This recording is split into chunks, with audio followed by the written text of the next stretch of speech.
What's going on, people? It's your boy Drift. Welcome to the World Cup show where we run down the day's events, and today was hella eventful.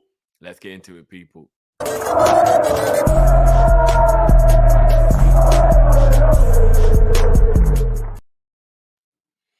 What's good, people? Make sure you smash that like button as we get going, please, people. It's the best way to help support the channel. Also, make sure you subscribe if you're new, please, guys. A lot of people forget to just hit that subscribe button and then put that notification on so you know every time we go live. But yeah, let's get into it, man. Now, I don't want to be disrespectful, but I'm not really going to touch on the Morocco-Croatia game too much because I don't want to be disrespectful as it was the only game I didn't see today. And it also ended 0-0. So there's not even any goals to talk about. But statistically in this game, it was 8 shots to 5 in Morocco's favor. It was 35% possession for Morocco, 65 for Croatia. And overall, it just seems like Croatia were the more dominant team. As I said, I didn't see this, so if anyone wants to let me know what happened with this one. But yeah, that one ended 0-0. I think that might be the first draw of the World Cup, is it? If I'm not mistaken. Correct me if I'm wrong, guys. My brain might be going a bit fuzzy, but I think that might have been the first draw of the World Cup so far. Let me just check, actually. No, Poland and Mexico and Denmark and Tunisia. Sorry, yeah. That was yesterday. I didn't see any of yesterday's games apart from the Argentina-Saudi Arabia game as well. So yeah, okay. So there's been a few draws. Moving on to the following game, which was Germany versus Japan. And what a game that was. Brilliant game of football. Statistically, this one's a Mazza as well. Possession was 65 to Germany. That, you know what I mean? That just shows how high the dominance was. But what's crazy is, I mean, they had 25 attempts at goal. 9 were on target. 15 were inside the penalty area.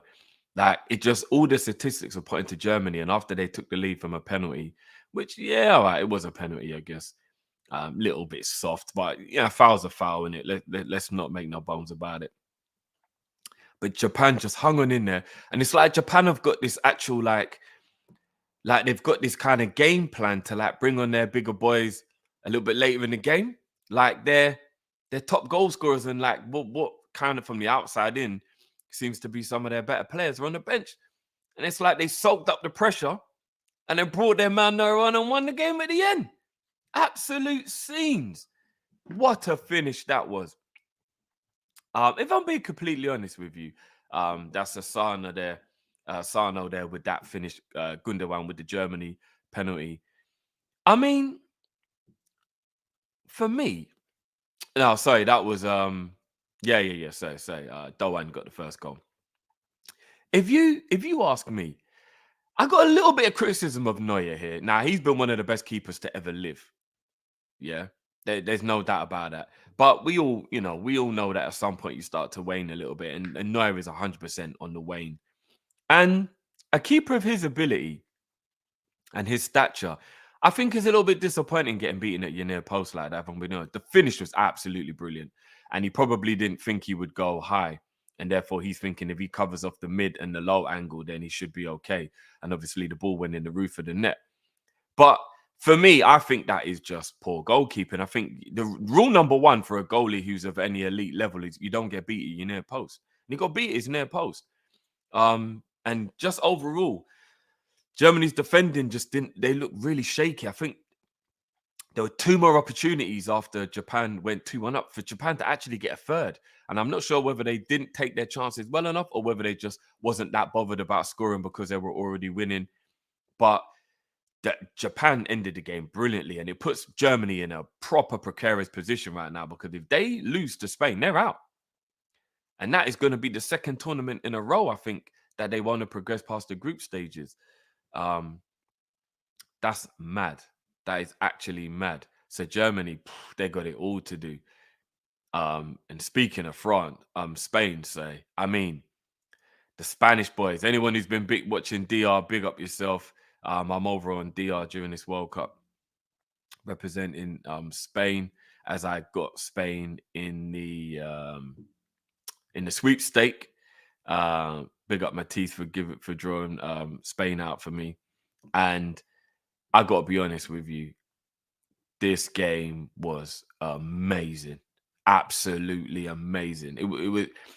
It's easily the best game in the tournament so far. I know everybody's going to clamor for the Saudi Arabia Argentina one, but that's result based, um, not the overall game. Like that's the love affair we have with football, right? The Saudi Arabia beating Argentina. That's the underdog story. That's the all of those things. But if you're talking about the game itself and the quality of the football, this Spain game was absolutely out of this world. The football Spain were playing was amazing. They got the third youngest squad ever assembled in a World Cup. They fielded their youngest ever player in history, I'm sure, I believe, which is Gavi. And I mean, Costa Rica had a young boy as well. But what a game. What a brilliant game. Obviously, big up to everyone who watched the watch along as well. I was doing the watch along in DR for this with the boys, and Spain absolutely ran a route. I mean, this wasn't even close. It wasn't even close. From the moment Dani Olmo scored the opening goal, which was an absolutely brilliant goal. But in fact, most of the goals in this game were absolutely brilliant. Ferran Torres, his goal was really good. He scored a penalty as well. Really happy for him. Arguably joint man in a match with Gavi. Gavi's goal was a joke. It was actually a joke. I don't even know how an 18-year-old has the balls to be that nonchalant and to do an outside of the boot volley from the edge of the box after the ball was cut back from Morata, who got on the score sheet as well. Carlos Soler with the other goal in the game. I mean, Gavi, this little kid's got something special, man. And what a game this was to watch. It was a brilliant game. And Spain absolutely on a mad thing. And you know what? I know you can't get too carried away. Costa Rica aren't a bad team, though. Do you know what I mean? Like, they're not a bad team. And 82% possession in an international game of football, the World Cup, that is ridiculously good. 1,045 passes from the Spanish compared to only 230 from Costa Rica. I mean, out of this world. It was just an overall sensational performance from the Spaniards. And now I'm actually quite glad I got them in the sweepstake. You know what I'm saying? And then wrapping up with the Belgium and Canada game. And you know what? Big up Canada. Batshuayi was the one who actually got the goal that ended up winning the game for Belgium. So obviously, congratulations to Belgium for that one. But I've got to be honest with you, man. Canada played really, really well. Like, they actually played really, really well. And it's actually a little bit disappointing that they weren't able to get something out of the game. Alphonso Davies, poor kid, they're calling it the Drake curse. He actually had a penalty. I don't know if I would say handball. I think the only reason why I would give it a handball was because it looked like it could have been going in. But it was very harsh. I think that penalty was very harsh. But nonetheless, they got given the penalty. And Alphonso Davies, unfortunately, missed it. Good save / really poor penalty, to be honest. Obviously, Courtois went the right way, got down quickly. But it was a poor penalty. And obviously, Davies is their talisman. He's their lead guy. He's their main guy. And yeah, he's going to be really disappointed. So he's going to have to pick himself up now for the next game. But Belgium got over the line. That's all that matters. Canada were definitely the better team, but Belgium got over the line. And sometimes you just got to win ugly and get out of this group and then see what happens. Belgium are serial underachievers for how good their squad has been. So they're just going to want to try and do what they don't normally do. I think it's quarterfinals and semi-finals, but they can never get to that final. So they're just going to want to get to the final in it and just do all they can to get to the final. So congratulations to Belgium, but commiserations to Canada, man. Canada did well, and hopefully Canada can take that into their next game, and they might be able to possibly do something. So let's let's hope for their sake that they are actually able to do that. So that leaves Spain, Japan, Germany, and Costa Rica group looking like this. Spain top with 3 points, and Japan second with 3 points. Obviously, goal difference putting them at the top, and then Germany and Costa Rica obviously on 0 points.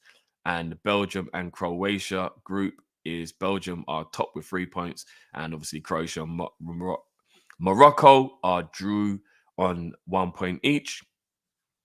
Canada, unfortunately, at the bottom of the group. So roll on tomorrow. I think Group G and Group H are very, very spicy groups. And I think everybody is definitely looking forward to that.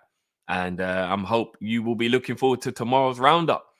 So yeah, big up each and every time, you guys. Hope you're enjoying this series. Please smash that like button and subscribe if you're new. And comment down below what you thought was great about today, what your talking points were. And how do you lot feel about this Spain squad going forward? Because that was impressive to say the least, man.